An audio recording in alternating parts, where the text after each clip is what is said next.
प्रिय विद्यार्थियों, नमस्कार। ज्योति गुरुकुल ग्रुप ऑफ एजुकेशन में आप सबका स्वागत है। मैं आज आपको कार्बन के अपर रूप, मैंने कल अपर रूप की परिभाषा लिखवाई थी आपको, क्रिस्टलीय अपर रूपता भी लिखवाया था कि जिसके अंदर निश्चित व्यवस्था को व्यवस्थित करने के लिए निश्चित ज्यामितीय संरचना के द्वारा निश्चित बंधकोण को बनाना है क्रिस्टलीय अपर रूप कहलाता था। और मैंने क्रिस्टलीय अपर रूपों में आपको हीरा, ग्रेफाइट और फुल रिलीफ, आज मैं आपको हीरे की विशेषता, हीरे की संरचना और हीरे के उपयोग के बारे में बताऊंगा। इसी के साथ ही ग्रेफाइट की विशेषता, ग्रेफाइट के उपयोग और उसकी संरचना के बारे में बताऊंगा। ध्यान से देखिएगा, पूरा वीडियो देखिए, सब्सक्राइब करें, लाइक करें। देखिए जैसे आपके सामने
सबसे पहले हीरे की संरचना बनाते हैं।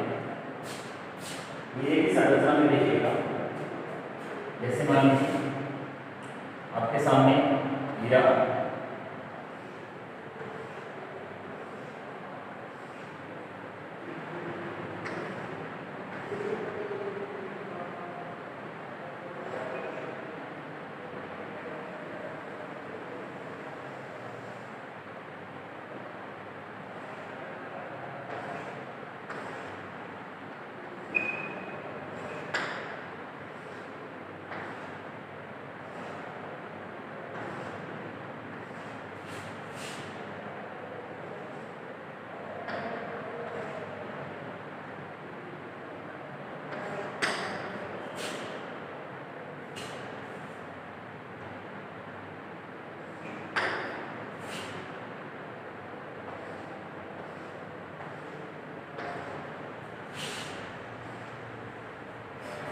इन्हें अब चतुष्फलकित्या में बदल दीजिए।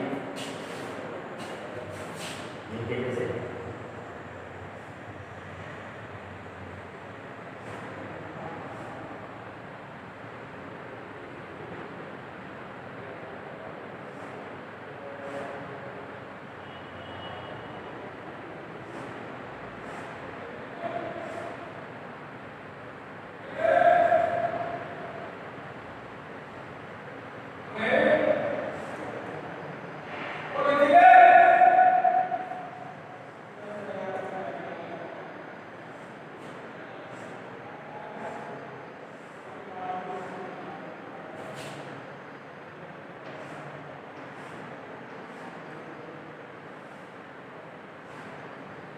ये आपको हीरे की संरचना दिखाई देगी।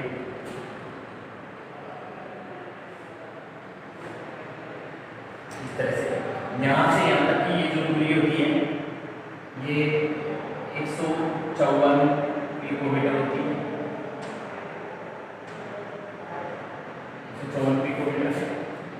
ये आपके सामने आपको एक हीरे की संरचना मिलेगी।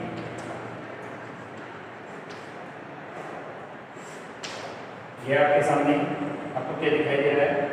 हीरे की संरचना दिखाई दे रही है। अब मैं आपको एक विशेषताओं के बारे में बताऊँ। हीरे में कार्बन का प्रत्येक कार्बन परमाणु, हीरे में पहला पॉइंट बनाएंगे, हीरे में हीरे का प्रत्येक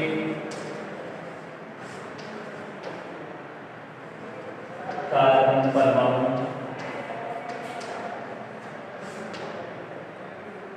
क्या करता है? प्रत्येक कार्बन परमाणु कार्बन के 4 अन्य परमाणुओं के साथ, कार्बन के अन्य 4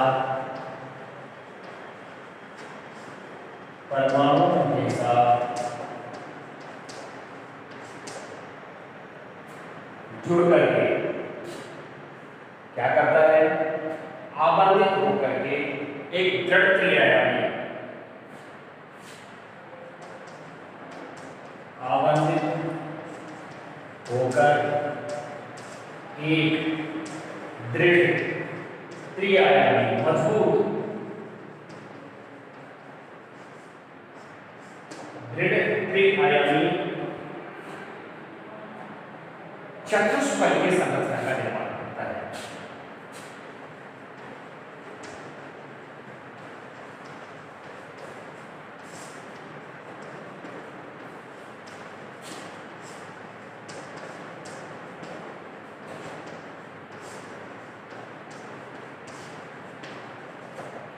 आपके पहला पॉइंट समझ में आया होगा कि हीरे में हीरे का जो प्रत्येक कार्बन परमाणु है कार्बन के अन्य 4 परमाणुओं के साथ आबंधित होकर के एक दृढ़ त्रिआयामी मजबूत 3 आयामों वाली चतुष्फलकीय के बारे में मैं लिख चुका हूँ आपको पहले ही।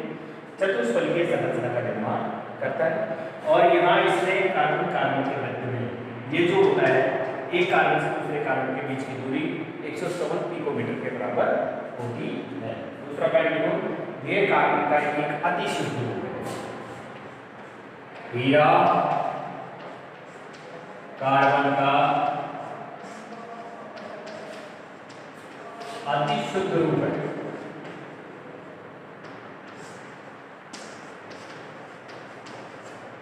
हीरा कार्बन का क्या है? अतिशुद्ध रूप है और इसमें कार्बन कार्बन के मध्य की दूरी हीरे में कार्बन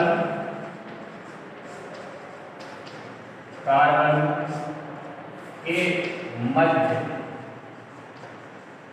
बंद दूरी 1.51, इसको एंगस्ट्रॉम बोलते हैं। इसको क्या बोलते हैं? एंगस्ट्रॉम।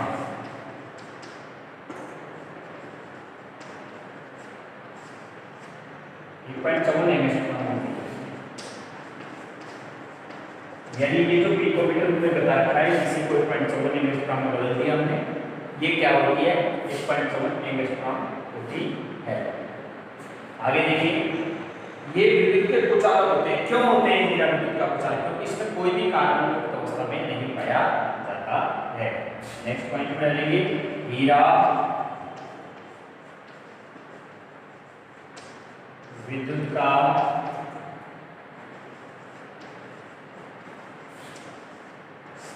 कुचालक होता है। विद्युत का कुचालक क्यों होता है? क्योंकि इसमें कोई भी कार्बन मुक्त अवस्था में नहीं पाया जाता। क्योंकि कार्बन की चारों संरचनाएं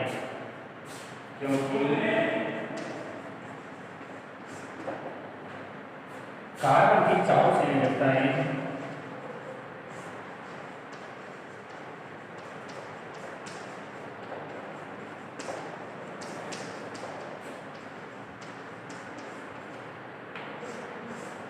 क्योंकि कार्बन चारों संरचनाएं 4 अन्य कार्बन परमाणुओं से 4 अन्य कार्बन परमाणुओं से जुड़ी होती है।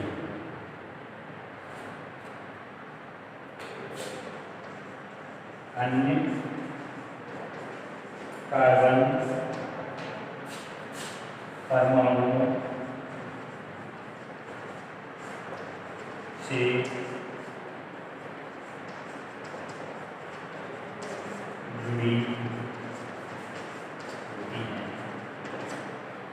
अन्य कारकों के परमाणु से जुड़े होने के कारण ये इस तरह की अवस्था में रहता है। अतः क्या नहीं पाया जाता है, मुक्त इलेक्ट्रॉन नहीं होता।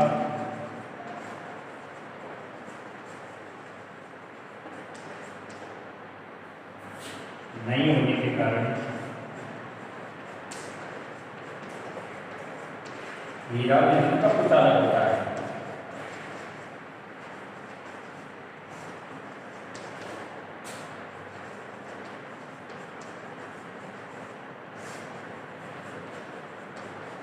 हीरा कैसे होता है, उसका कुछ अलग होता है। नेक्स्ट पॉइंट लिखेंगे कि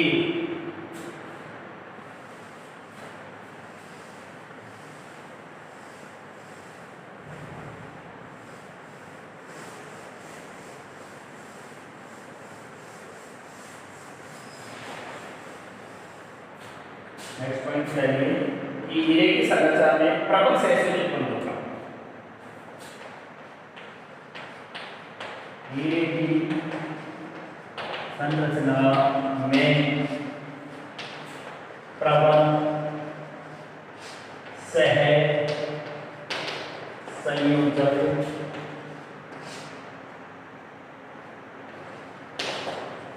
बंधों, प्रबल कौन से बंध पाए जाते हैं इसमें, प्रबल सहसंयोजक बंध पाए जाते हैं। प्रबल सहसंयोजक बंधों का एक त्रिविम जाल होता है, त्रिविम जाल होता है।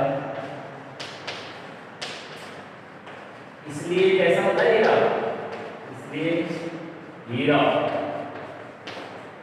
अत्यधिक कठोर संरचना होती है, अत्यधिक कठोर संरचना होती है। इसलिए हीरा कैसा होता है, अत्यधिक कठोर संरचना वाला होता है। हीरे का जो गलनांक होता है वो 3843 होता है। हीरे का गलनांक केल्विन होता है 3843 केल्विन। ये के एक केल्विन नापने की इकाई है, जैसे डिग्री सेल्सियस, फ़ारेनहाइट और केल्विन तापमान नापने की इकाइयां हैं। इसलिए यहाँ पर ये के शब्द का प्रयोग किया गया है कि 3843 केल्विन हीरे का गलनांक होता है। गलनांक किसे कहते हैं, गलनांक के बारे में आप जानते होंगे कि जिस तापमान पर कोई ठोस पिघलने लग जाए उसको उसका गलन अंक, गलने वाला अंक कहते हैं। ऐसा पाठ्यांक जिस पर कोई ठोस पिघलने लग जाए गलनांक कहलाता है। इसके नेक्स्ट पॉइंट में आप डालेंगे कि कोयले की परतों पर चट्टानों का दाग पड़ने से ये पारदर्शी हो जाता है। हीरा कोयले से मिलता है, कोयले की खानों से मिलता है, और कोयले की परतों, कोयले की परतों पर अत्यधिक दाग पड़ने के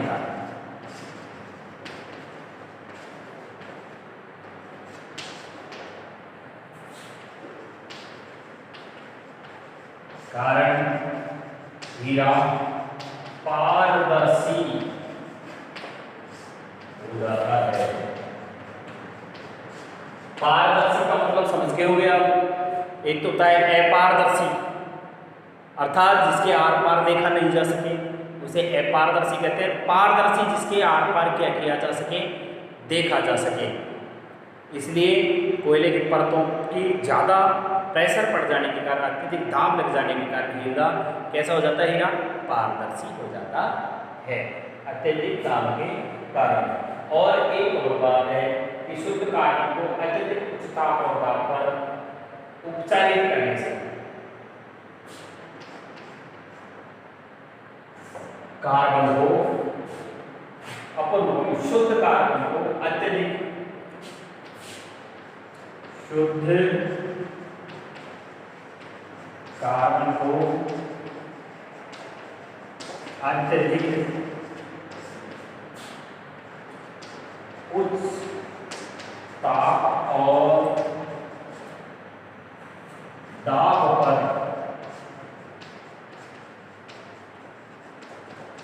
उपचारित करने पर, अगर मान लीजिए कार्बन का शुद्ध रूप हीरा होता है, अतिशुद्ध रूप में ऊपर लिखा हुआ है कि ये अत्यधिक शुद्ध रूप है, और इसे क्या करते हैं, अत्यधिक उच्च ताप और दाब पर क्या करते हैं, उपचारित करते हैं। तो ऐसा करने से हीरे को संश्लेषित किया जा सकता है।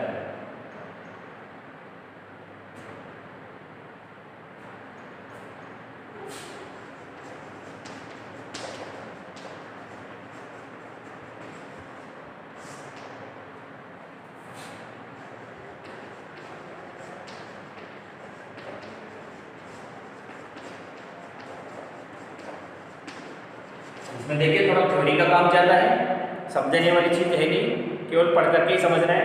मैंने आपको पहले लिखवा दिया और पॉइंट बाकी लिखा रहा हूँ। हीरे की संरचना प्रबल सहसंयोजक बंध, सहज संयोजक बंध, यानी इलेक्ट्रॉन को साझा करने वाले परमाणु के इलेक्ट्रॉन के नाभिक के द्वारा अपनी ओर आकर्षित करने का गुण होता है, उसी एक सहसंयोजक बंध कहते हैं। इसके द्वारा बनने वाले बंध को सहसंयोजक बंध कहते हैं। यह एक ट्यूब जाल बना लेता है, इसलिए सबसे कठोर संरचना हीरा होता है। हीरे का जो गलनांक होता है 3843 केल्विन, ये तापमान नापने की इकाई है, केल्विन होता है। कोयले की परतों पर ज्यादा दाब पड़ता है, इसके कारण से हीरा कैसा बन जाता है, पारदर्शी। पारदर्शी से तात्पर्य क्या होता है, पारदर्शी से तात्पर्य होता है जिसके आर पार देखा जा सके। पारदर्शी हो जाता है, शुद्ध कार्बन को अत्यधिक उच्च ताप और दाब पर उपचारित करने पर यह किसमें, संश्लेषित रूप में प्राप्त हो जाता है, यानी हीरे का संश्लेषित रूप हमारे सामने प्राप्त हो जाता है। और इसके बाद हीरे के उपयोग लिखवा देता हूं मैं आपको कि हीरा क्या क्या काम में आता है।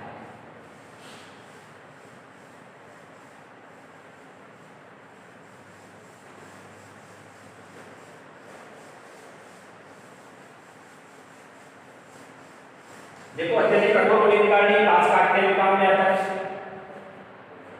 आभूषण बनाने के काम में आता है, कठोर चट्टानों को काटने के काम में भी आता है। सबसे पहले पॉइंट लिखेंगे हीरे के उपयोग। हीरे के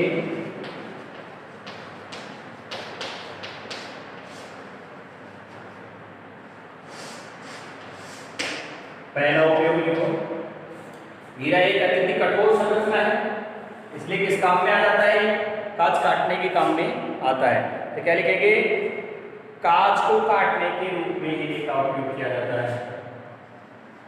हीरे का उपयोग अत्यधिक कठोर होने के कारण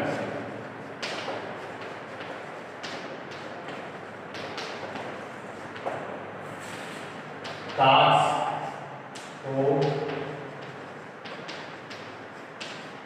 काटने में प्रयोग करते हैं।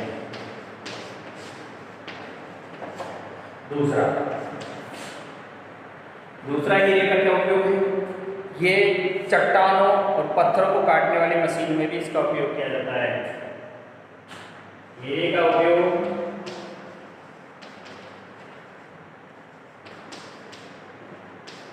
मार्बल जैसी चट्टानों एवं पत्थरों को काटने में उपयोग किया जाता है।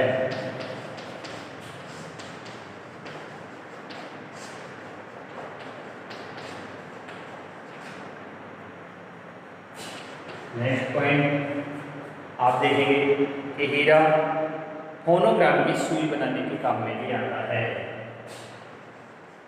हीरा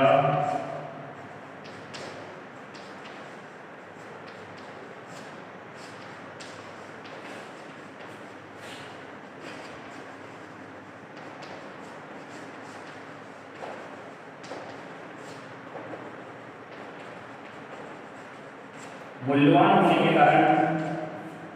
होने के कारण इसका उपयोग आभूषण बनाने में भी किया जाता है। कई रत्नों आभूषणों के निर्माण में भी इसका उपयोग किया जाता है।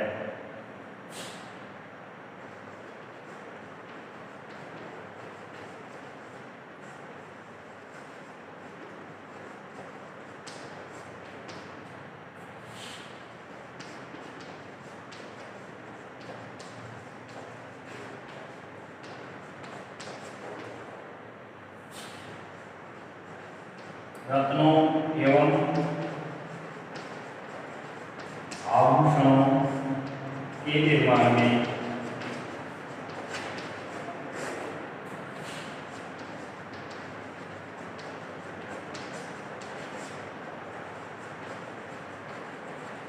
ये आपके सामने हीरे के उपयोग आ गए हैं। हीरा आप समझ में आ गया होगा आपके कि हीरा कठोर होता है, कार्बन कोई भी मुक्त अवस्था में नहीं पाया जाता, इसलिए हीरा विद्युत का कुचालक होता है। एक कार्बन अन्य कार्बन परमाणु के साथ अपनी संयोजकताओं को संतुष्ट करता है, मुक्त न होने के कारण अत्यधिक कठोर है, अत्यधिक दाब पड़ता है कोयले की परतों के मध्य तो हीरा पारदर्शी हो जाता है। 3843 केल्विन इसका गलनांक होता है और कार्बन कार्बन के मध्य बंध दूरी 1.54 एंगस्ट्रॉम होती है, जिसे हम पिकोमीटर में 154 पिकोमीटर भी बोलते हैं। ये हीरे की विशेषता है, ये कार्बन का ही एक अपर रूप है। अब कार्बन का दूसरा अपर रूप है अपने सामने ग्रेफाइट। ग्रेफाइट शब्द ग्रेफो से बना हुआ है और ग्रेफो का अर्थ होता है लिखना। रूल पेंसिल जो हम देखते हैं, रूल पेंसिल में जो डली हुई लिखने की होती है वो कार्बन के अपर रूप ग्रेफाइट का ही एक रूप होता है। देखिए इसे हम पहले शीशे वाली पेंसिल के नाम से भी जानते थे। अब आप देखेंगे ग्रेफाइट।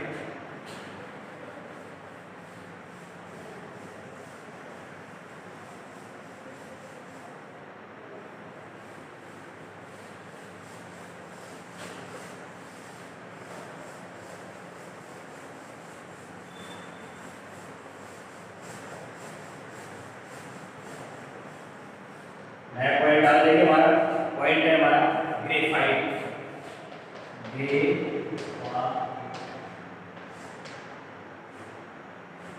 सबसे पहले मैं आपको ग्रेफाइट की संरचना बना के दिखाता हूँ। जैसे मान लीजिए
ये आपको ग्रेफाइट की संरचना दिखाई देगी। इस तरह की परतदार संरचना होती है, षटकोणीय वलय परतदार संरचना। ये इसको षटकोणीय वलय और परतदार संरचना बोलते हैं। ये परत आपस में इस तरह से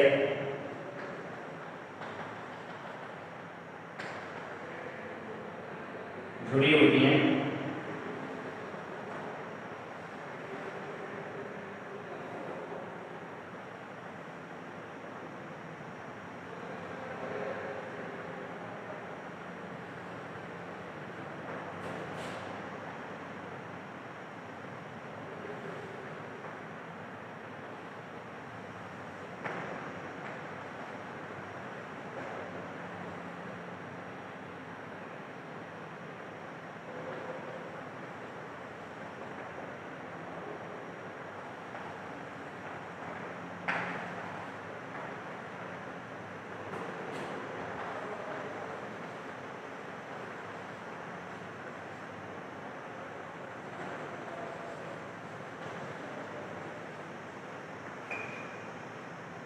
ये आपको इस तरह से संरचनाएं दिखाई दे रही होंगी। ये परतदार संरचना हो गई है।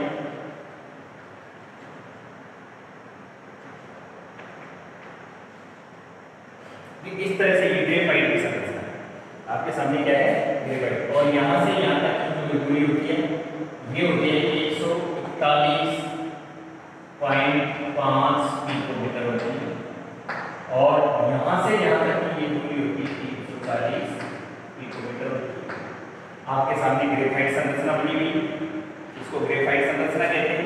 ये यहाँ से यहाँ तक की दूरी 340 पिकोमीटर है। और यहाँ से यहाँ तक कार्बन कार्बन ये से कार्बन है, ये कार्बन लगे रहते हैं इस तरह से।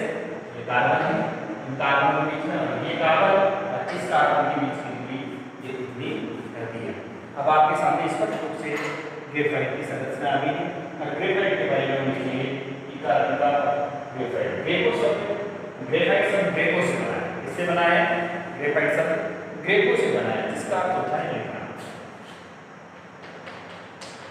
ग्रेफाइट शब्द ग्रेफो से बना है, जिसका अर्थ होता है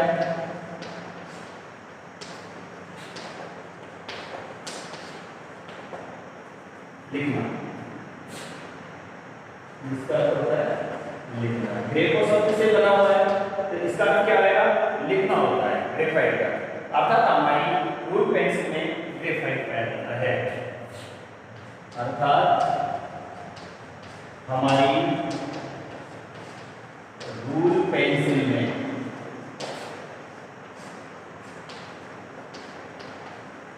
ग्रेफाइट पाया जाता है।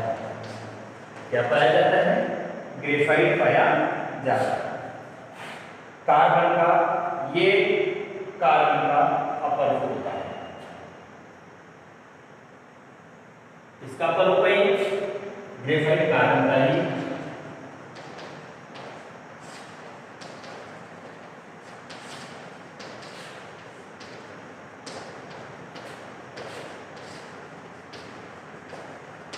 मैंने कल भी आपको अपर रूप की परिभाषा दी थी कि भौतिक गुणों में पूर्णतः भिन्न भिन्न पाया जाने वाला स्वरूप ही क्या कहलाता है? अपर रूप कहलाता है। मैंने आपको लिख दिया। लिखने वाले के अंदर हाँ, ग्रेफाइट में कार्बन का प्रत्येक परमाणु, ग्रेफाइट में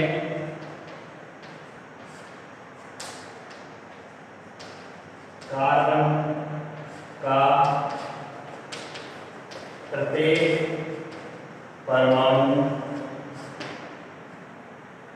वलय संरचना को बनाता है। वलय कौन सी संरचना बनाता है? वलय संरचना बनाता है। कार्बन के 3 अन्य परमाणु के साथ कार्बन के 3 अन्य परमाणुओं के साथ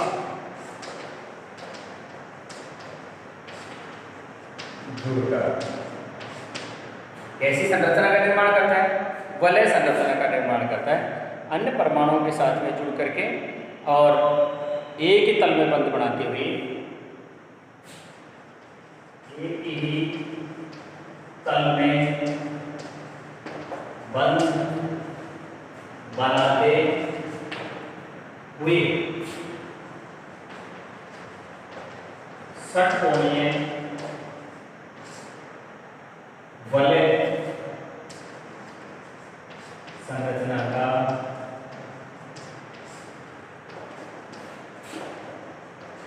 निर्माण करते हैं। 3 अन्य परमाणु से जुड़ करके और षटकोणीय 6 कोणे वाली संरचना का निर्माण कर देते हैं। और इनमें क्या होता है? एक बंध द्विबंधी होता है, जिससे कार्बन की संयुक्ताएं पूरी होती है। ग्रेफाइट में एक बंध द्विबंधी होता है, जिससे क्या होता है? जिससे कार्बन की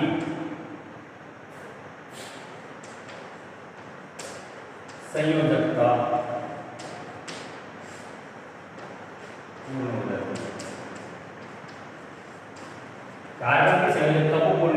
में क्या पाया जाता है, एक ही द्विआवर्त पाया जाता है। षट्कोणीय तल एक दूसरे के ऊपर व्यवस्थित होते हैं। कैसे होते हैं, दो परतों के मध्य ग्रेफाइट की जो संरचना होती है उसके अंदर जो षट्कोणीय तल होते हैं एक दूसरे पर व्यवस्थित होकर परत संरचना का निर्माण करते हैं।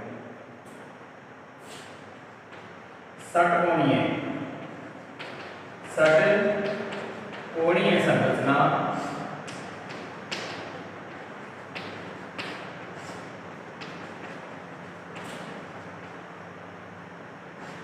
ग्रेफाइट में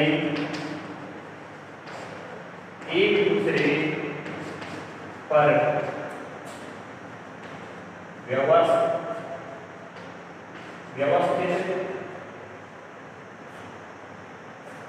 होकर परत संरचना का निर्माण करते हैं।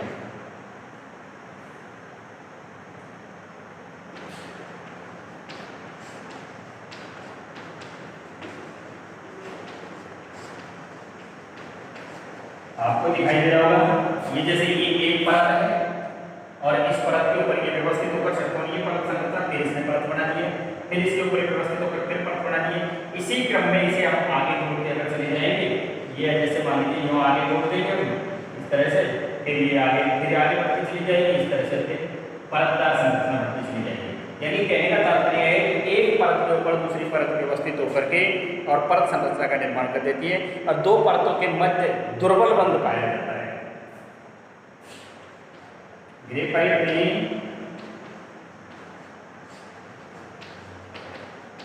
दो परतों के मध्य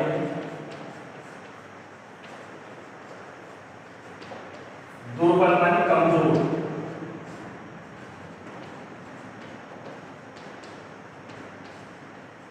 अगर मजबूत हो तो ये परतदार संरचना नहीं बना पाए, दुर्बल बंध पाया जाता है। उनके मध्य दूरी अधिक होने के कारण तथा दूरी भी बंध दूरी भी अधिक होने के कारण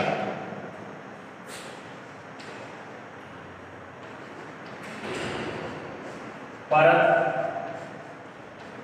एक दूसरी पर फिसल जाती है।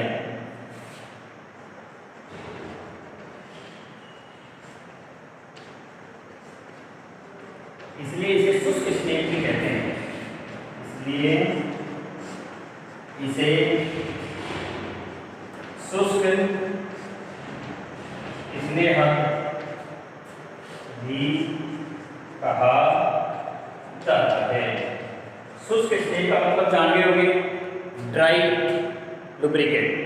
जैसे मार्बल की बड़ी बड़ी चट्टानें होती हैं, अगर उन चट्टानों को यूँ का तो खिसका जाए तो खिसकाना मुश्किल भी होता है, और अगर उसके घर्षण को कम कर दिया जाए तो इससे पहले क्या कर देते हैं, ग्रेफाइट का पाउडर डाल दिया जाता है, जिससे उसके ऊपर से आसानी से फिसलती हुई, जैसे कैरम बोर्ड का खेल खेलते हैं आप, कैरम बोर्ड खेलते समय जब उसमें फिसलने वाले पासे धीमी गति करने लग जाते हैं तो उसके ऊपर पाउडर डाल दिया जाता है, जिससे वो आसानी से फिसल जाती है, घर्षण बल कम हो जाता है। इसी प्रकार से बड़ी बड़ी मार्बल की जो चट्टानें हैं, उन चट्टानों को खिसकाने के लिए उनके भीतर ग्रेफाइट का पाउडर डाल देते हैं, जिससे ग्रेफाइट शुष्क स्नेह के रूप में उसे घर्षण बल को कम कर और तेजी से खिसकाना प्रारंभ कर देता है। मुक्त इलेक्ट्रॉन की उपस्थिति के कारण ग्रेफाइट विद्युत का सुचालक भी होता है। तो क्या लिखेंगे हम कि मुक्त इलेक्ट्रॉन की उपस्थिति और दो परतों के मध्य उपस्थित स्थान के कारण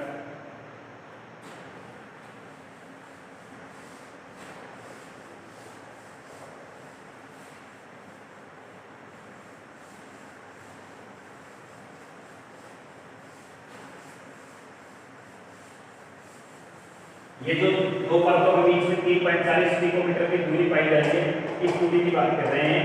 इस दूरी के कारण क्या होता है, देखिएगा लिखा हुआ है कि दो परतों के मध्य दुर्बल बंध और दूरी अधिक होने के कारण मुक्त इलेक्ट्रॉन की उपस्थिति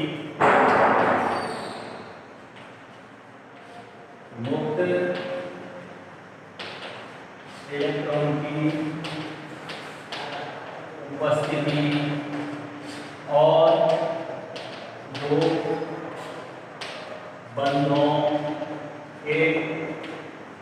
मध्य पाई जाने वाली दूरी के कारण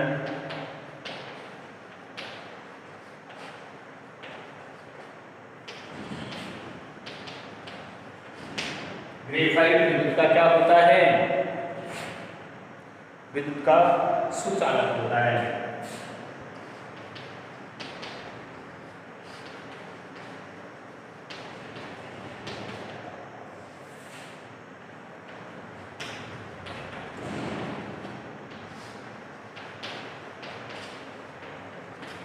विद्युत का सुचालक होता है। ग्रेफाइट चिकना और फिसलनदार पदार्थ होता है, चमकीला फिसलनदार। ग्रेफाइट चिकना फिसलनदार एवं चमकदार होता है। आप रूल पेंसिल लीजिए और रूल पेंसिल की जो नोक है उसको अपनी उंगली पर घिसिए। घिसने के बाद अंगूठे और उंगली का उपयोग करके देखिए, आपको चिकना जैसा महसूस होगा। प्रकाश में ले जा करके आप उंगली को देखिए तो आपको एक चमक उत्पन्न होती हुई दिखाई देगी। इसलिए ग्रेफाइट कैसा होता है? ग्रेफाइट चमकदार और चिकना होता है। ये चमकीला और चिकना फिसलन वाला होता है। अब आपको ग्रेफाइट के उपयोग लिखने हैं। ये देखिए नया पॉइंट बनाते हैं, ग्रेफाइट का उपयोग और फिर दोनों का तुलनात्मक अंतर करते हैं।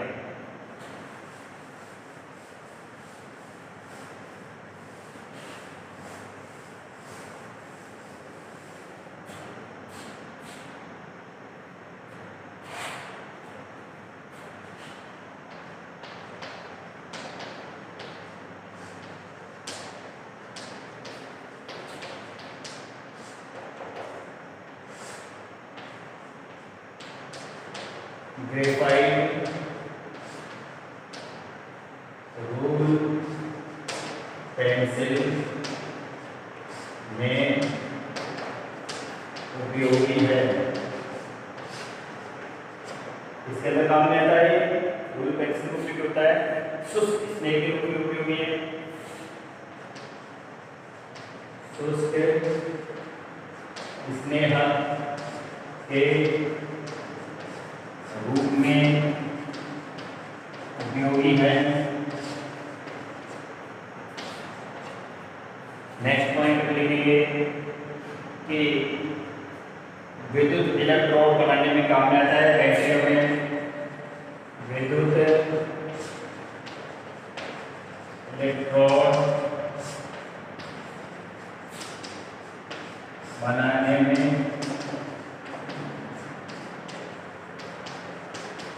काम आता है।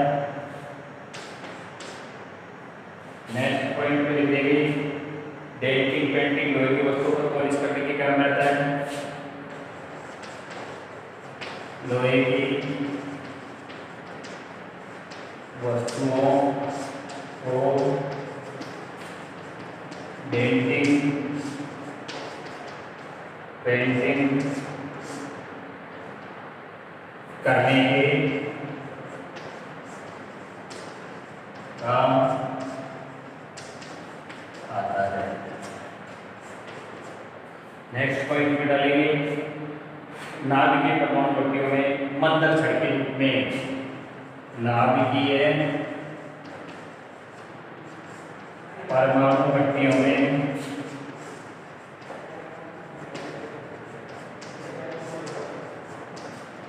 मंदक छड़ के रूप में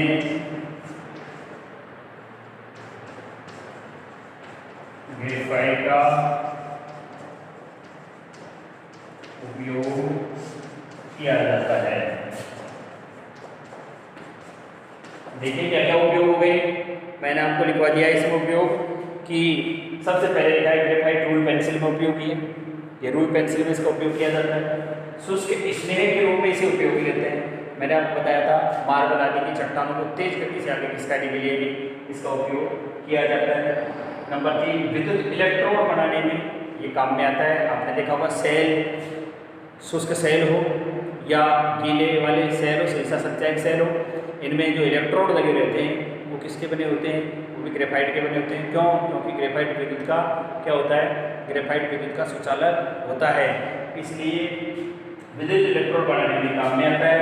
लोहे की वस्तुओं को जब पेंटिंग किया जाता है जंग आदि से बचाने के लिए, तो पहले इसके ऊपर ग्रेफाइट की पॉलिश की जाती है, तभी उसके ऊपर पेंटिंग कलर आदि कर दिया जाता है ताकि लंबे समय तक जंग नहीं लगती है।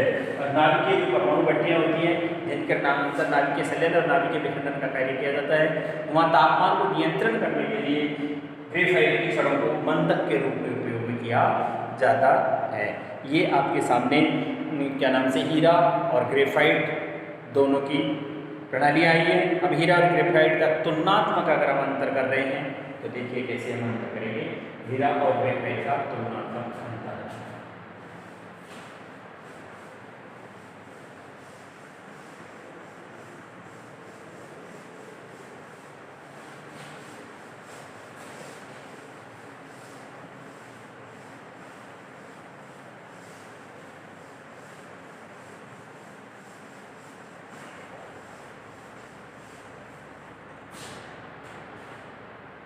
पॉइंट डाल देते हैं, हीरा और ग्रेफाइट का तुलनात्मक अध्ययन। हीरा व ग्रेफाइट का तुलनात्मक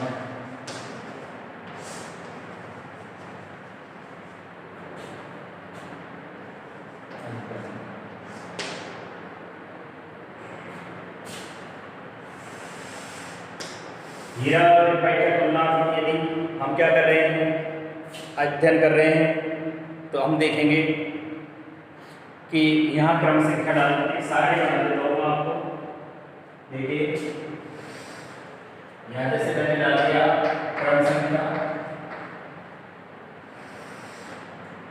क्रम संख्या के पश्चात अब यहाँ डाल देते हैं गुण। ये इसके गुण हो गए। गुण के पश्चात हम यहाँ डाल देते हैं जैसे किस किस के, हीरा और ग्रेफाइट। सबसे पहले लिख देते हैं हीरा जिसके गुणों में अंतर करना है, और यहाँ लिख देते हैं हम ग्रेफाइट। ये हमारी इंडेक्स बन करके तैयार हो गई। अब इस इंडेक्स में हम नंबरों के आधार पर डालते चले जाएंगे। सबसे पहले नंबर 1 डाल रहे हैं, जैसे नंबर 1 हीरे का पहला गुण क्या है कि हीरे की संरचना के आधार पर देखें तो हीरे की सबसे पहले संरचना है। संरचना, हीरे की संरचना आपको पता चल गया होगा, हीरा पढ़ लिया कि समचतुष्फलकीय होती है। कैसी होती है? समचतुष्फलकीय।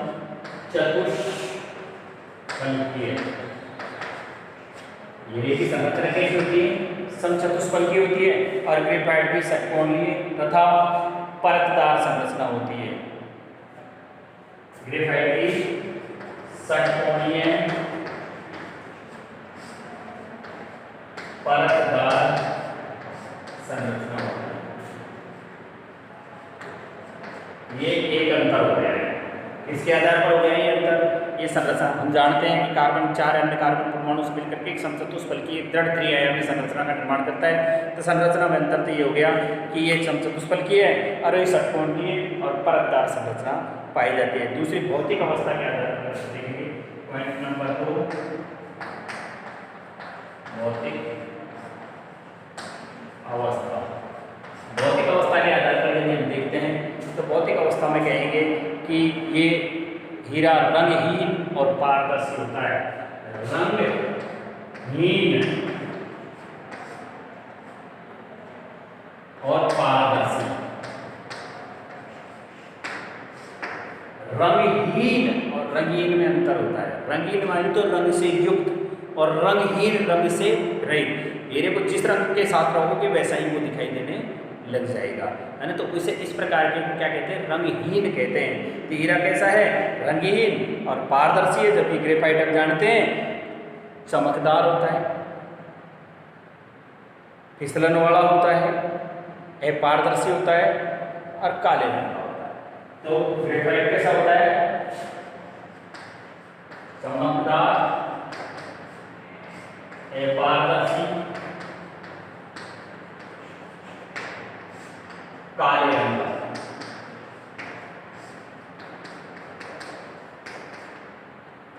ये अंतर हो गया कौन सी अवस्था के आधार पर? भौतिक अवस्था के आधार पर। अगर कठोरता के आधार पर देखें तो हीरा सबसे कठोर रूप पाया जाता है। कारण क्या है हीरे का कठोर होने का? कि कोई भी इलेक्ट्रॉन मुक्त अवस्था में नहीं रहता और परत दर परत संरचना नहीं पाई जाती है, इसलिए हीरा कठोर होता है। तो कठोरता के आधार पर हम देखेंगे हीरा सर्वाधिक कठोर है। कैसा होता है? सर्वाधिक कठोर है, सर्वाधिक कठोर है, जबकि ग्रेफाइट मुलायम और चिकना होता है। कैसा होता है? मुलायम और चिकना।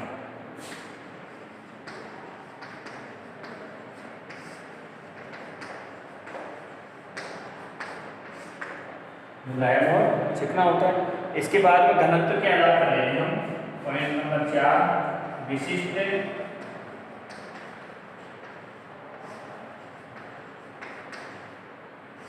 घनत्व के आधार पर लें तो हीरे का घनत्व पाया जाता है 3.51।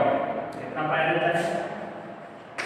3.51 होता है, जबकि इसका 2.25 घनत्व होता है। और अंतिम अंतर ले लें विद्युत की चालकता। विद्युत चालकता के आधार पर 5 अंतर दिखाता है कम से कम।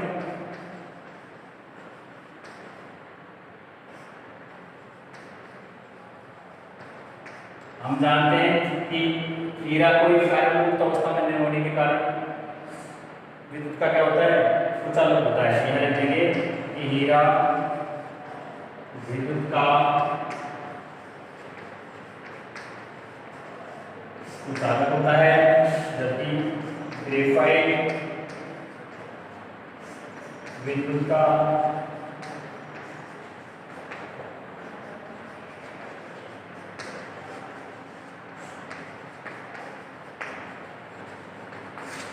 ये आपके सामने हीरा और ग्रेफाइट की संरचना आ गई है।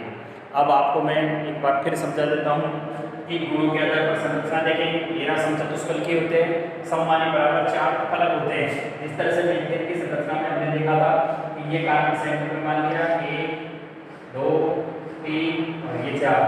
यदि इसको मिलाते हैं अपन तो इस तरह की संरचना बन करके हमारे सामने आ जाती है। इस तरह की संरचना को हमने क्या कहा है? समचतुष्फलकीय संरचना कहते हैं, जो आपको ये में बना करके दिखा चुका हूँ। यहाँ ये जो दूरी होती है वो कितनी है? 1.7 एंगस्ट्रॉम के बराबर होती है। तो इस प्रकार की व्यवस्था में बनी संरचना समचतुष्फलकीय कहलाती है। इसे एक आधार मान लें तो चारों तरफ बना हुआ फलक चतुष्फलक कहलाता है। इसी तरह से हम जानते हैं कि ग्रेफाइट सबकोणीय परतदार संरचना है। भौतिक अवस्था देखेंगे रंगहीन, अर्थात जिस भी रंग के साथ रखोगे वैसा ही रंग हो जाता है, आर पार दिखाई देने वाला है। जबकि हम जानते हैं ग्रेफाइट चमकदार है और जिसके आर पार दिखाई नहीं देता, काले रंग का होता है। कठोरता देखेंगे कि सर्वाधिक कठोर है हीरा और मुलायम का चिकना होता है। जबकि विशिष्ट घनत्व के आधार पर देखेंगे इसका 3.51 घनत्व होता है और ये 2.25 होता है। विद्युत चालकता के आधार पर देखेंगे कि ये विद्युत का कुचालक है और ग्रेफाइट विद्युत का सुचालक होता है। आज के लिए इतना ही, धन्यवाद।